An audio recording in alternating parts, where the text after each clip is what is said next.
very glad to have you back for our next video. I'm feeling very cozy in my home today because the weather here is very snowy. Maybe it is in your neck of the woods too. And so we're going to talk about stories, treasures, and tea. That's my title, and that's what we're going to talk about today. So I hope your week was good. My week was good, but my older daughter is sick, and her husband. I hope they're well soon. So because it's such a snowy day today, I thought it would be again kind of a winter theme. So that's why I'm wearing my winter white. Oh, and I'd like to just mention this too. It's a beautiful little necklace that I got as a gift from my dear friend Laura. And if you can see, it's like a little paw print, and it's for pet parents is what it is.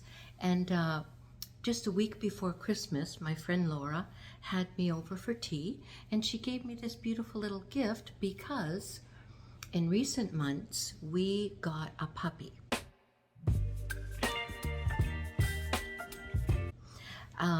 I'm going to do another video about puppyhood and the ins and outs and trials and tribulations of having a puppy when you're over 60.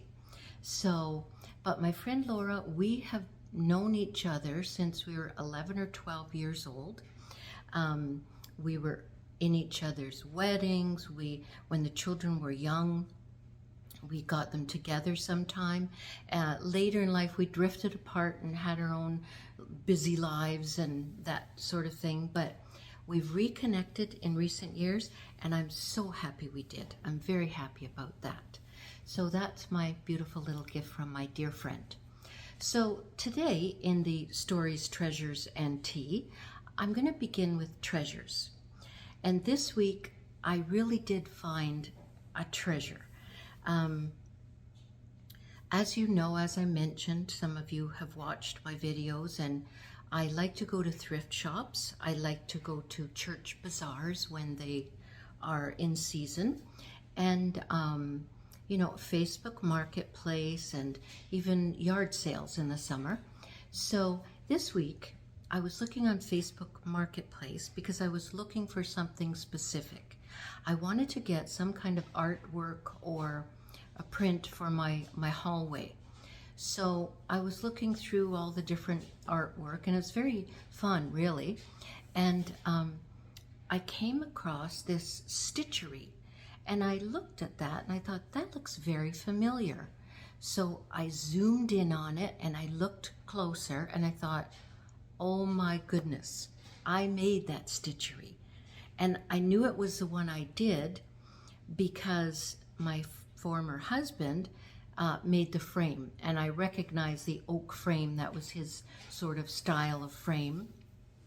So this item that was on Facebook Marketplace, I made it in 1979 or 1978. So I have it here. I'm just going to show it to you. I mean, it's really 70s, but I did this garden cart stitchery. Isn't that cool? And the girl that I got it from, I sent her a message and I said, is this still available? And she said yes. And I said, oh my goodness, I made that stitchery. And she was like astounded. She said, that's incredible. So when I went to pick it up, I picked it up on her porch because it was like a porch drop-off kind of thing, and she had it in a plastic bag, and she just put a little sticky on it that said reunited. And I thought, oh, that was so cute. So that was my treasure for this week.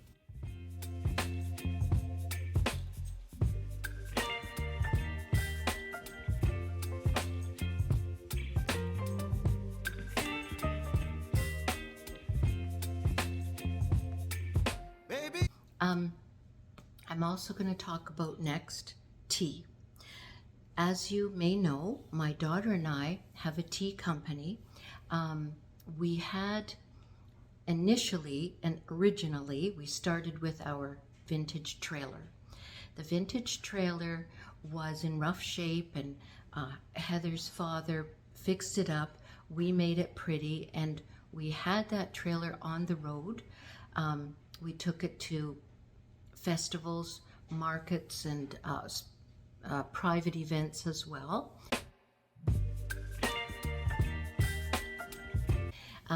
It was fun. It was a lot of work to hook that trailer up and tow it here and there and get the generator going and make sure the water was flowing as it should. It was a lot of work, but we had a lot of fun doing that, and we were selling tea and cookies. So then when COVID came, we had to change it up. We decided to do afternoon tea in a box, and we delivered that to people's homes, and they were very appreciative of that at the time.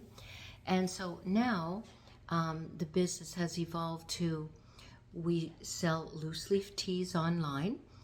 Heather's a tea sommelier, so a lot of them are her blends. And we also have many items. So I'm just going to show you some of one of the items that we have online, because it's just so pretty. Our good friend Nancy, she handmade these. You can see this little bracelet on me. Hopefully you can see it. And Nancy handmade these little bracelets. They have like a rondelle glass bead, very sparkly. Don't know if you can see the real sparkle, but they're a real beautiful sparkle.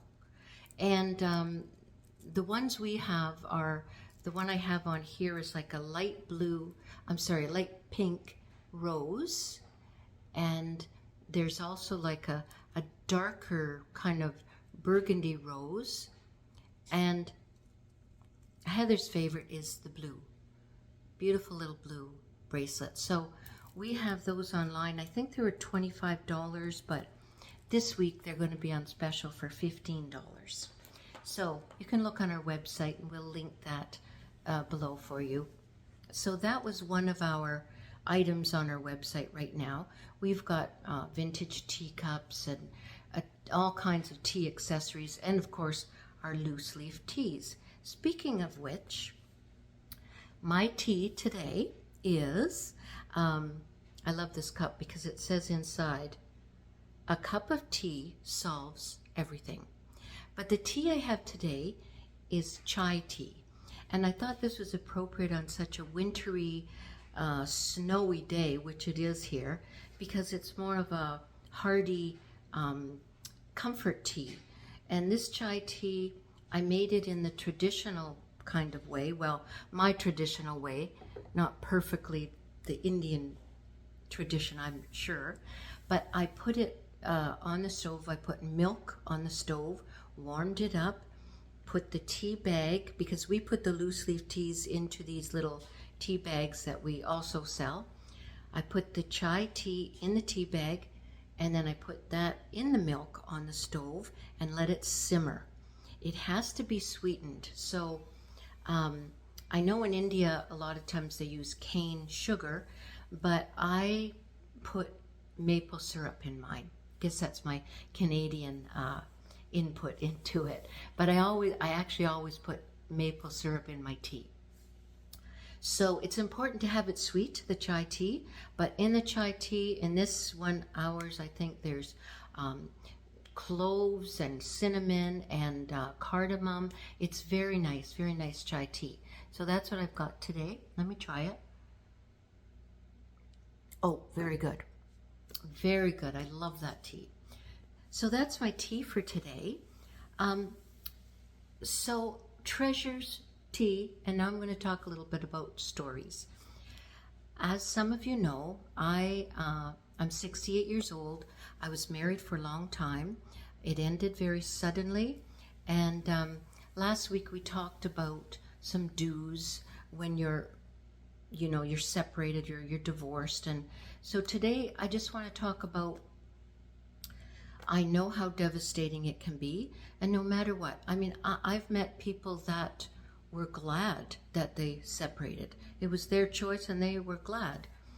That wasn't my situation, but I think no matter what your story, no matter what the circumstances are, it's a difficult time in your life. And I must say, when I was going through that most difficult time, when I was grieving and I was crying and crying, I had support. I had the support group that I went to that was a lifesaver. I had friends.